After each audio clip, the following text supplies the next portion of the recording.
Life isn't just about living, it's also about surviving. Not just in the woods, not in some horror movie, but in moments that you least expect to ever happen. Let's take a look at how to survive real-world things.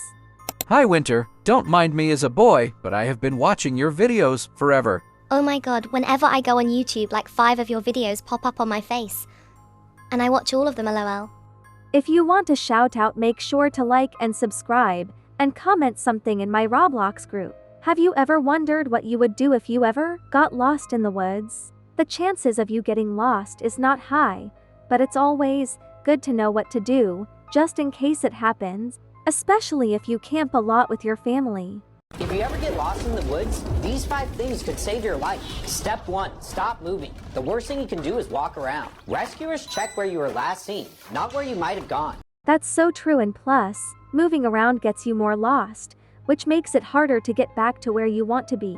So I just sit here? Nope. Step 2, while staying in the same area, try to find water. You can survive 3 weeks without food, but without water, you can only survive 3 days. Bro, every time I would ask to get a drink of water in class, my teacher used to tell me, "You can survive 3 days without water, you'll be fine." Like, boy, I just want a little bit of water, I'm thirsty. He didn't want me out of class cause he thought I'll wander the halls and talk to my friends in the hallway. He wasn't wrong. Hold up, don't drink it like that. What do you mean? You need to filter it first. To do that, fold your shirt 4 times, then pour the water through it. It will then filter out dirt, bugs, and any other debris. Tastes like Fiji water. Imagine if your shirt is dirty though. Great, now move on to step 3, signal for help. How about this? You're better off using the international SOS rule, which is that 3 of anything signals that you need help. It could be 3 flashlight flashes, 3 whistles, or even 3 fires. I need to learn how to whistle, it can actually save my life in so many scenarios. Next is step 4, build shelter by using whatever nature gives you. Overhangs, bushes, branches, layer it and keep it dry underneath. Nature hates me. Step 5, build a fire. Come on, survival shows make this look easy. It's not about brute force, it's about technique. First, build a tinder bundle. Dry leaves, bark, anything that catches fast. Then you need 2 sticks. One is your spindle, the other as a base. Cut a notch into the fireboard to catch the ember. Now roll the spindle between your palms, fast and steady. The heat from friction creates a tiny coal at the base. When you see smoke, don't panic. Gently tap the ember into the tinder. Okay, now I feel like Bear Grylls. Fire keeps you warm, boils water, and most importantly, makes you visible to rescuers. We got a visual, a small fire, and a giant message that says subscribe.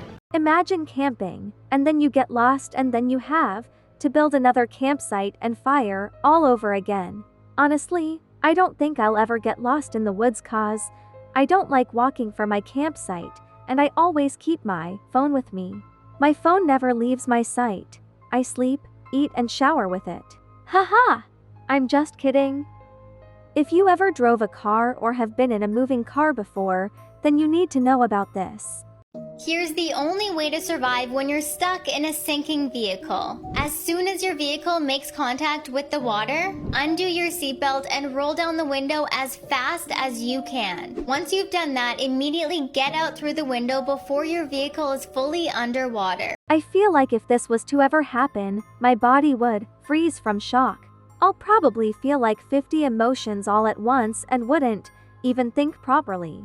I wonder why you can't open the car doors while your car is sinking.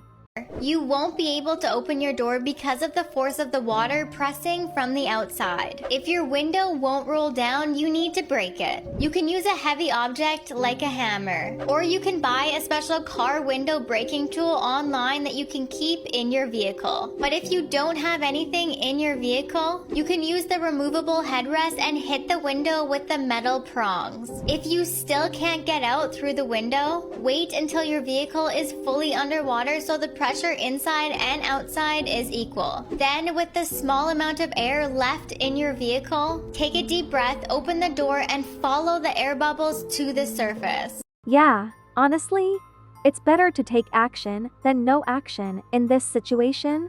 If your brain freezes and you can't think straight, it's better to just do anything than trying to remember the survival tips. The chances of the vehicle you're in somehow being in water is little to none unless the driver is drunk driving, which should never be a case anyway.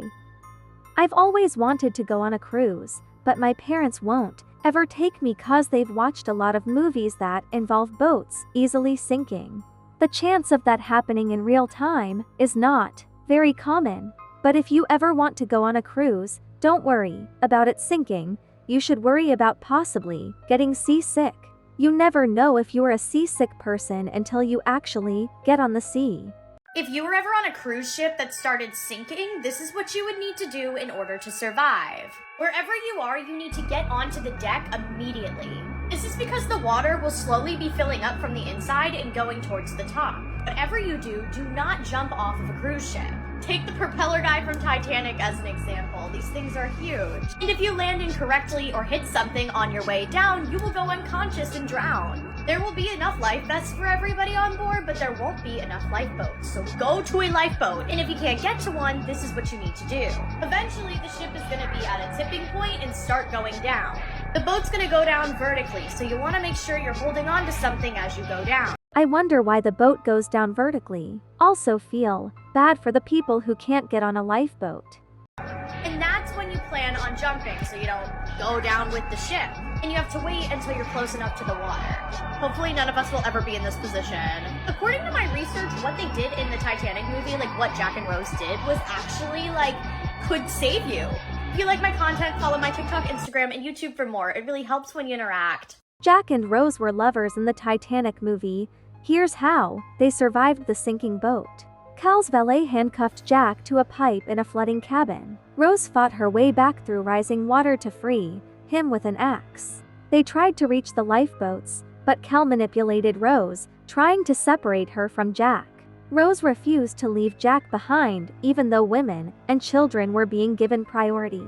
As the ship tilted and split apart, they clung to the stern. Jack told Rose to never give up, to keep living, and to promise she wouldn't let go of life. After the ship sank, they ended up in the freezing Atlantic. Jack got Rose onto a floating piece of debris, but it couldn't hold both of them. He stayed in the water, eventually oofing, while she survived. Dang, I feel bad. That's so sad. Growing up, I used to be fascinated on how tornadoes and other natural disasters worked. So it's probably good that I know how to survive one. How do you actually survive a tornado? That depends on whether you're inside or outside, and what works in one scenario could be fatal in the other. If you're inside, you want to go to a basement or an inside room on the lowest level. You want to avoid any room with windows. Not only do you have to worry about flying glass, but a strong tornado could pull someone right out a shattered window. Find something sturdy to hide under, like a table, cover your body with a mattress or a heavy blanket, and protect your head. Also, a mobile home doesn't work for this because tornadoes can be strong enough to carry them away. When the house flew away, it reminded me of the 3 pigs that built their house from straw, sticks, and bricks. I don't think you guys have heard of that before. It's a story they taught in school years ago. But what if you're outside? If you're in the car, don't try to outrun the tornado. The tornado will always win. If you can't find shelter, look for a low-lying area like a ditch. Lie down and cover your head with your arms. Above all else, make sure you're not near any trees. No matter how sturdy they look, a powerful tornado can fell them like matchsticks. Inside is much safer, so keep an eye out for signs of tornadoes like large clouds of debris, a dark or greenish sky, a loud roaring sound, and of course, that telltale funnel cloud. So basically, if you're outside during a tornado, go to the nearest building. And if you're in a car, you're cooked. Well, kind of. He said, if you try to outrun the tornado, you won't win. But you should still drive your vehicle to the nearest building. Random facts that can save your life. Facts will definitely save your life. If you're ever alone anywhere and you start choking, but there's no one around to help, do not run for the nearest help. Instead, perform the Heimlich maneuver yourself. If you are ever choking, you must know where to hit. Here, from the belly button, fist up. This is where you should aim, right here. Perform the Heimlich maneuver yourself by bending over anything that is horizontal or you can thrust your abdomen to. Remember, aim. Off topic, but his clothes and house remind me of the 1900s. And his waist looks snatched.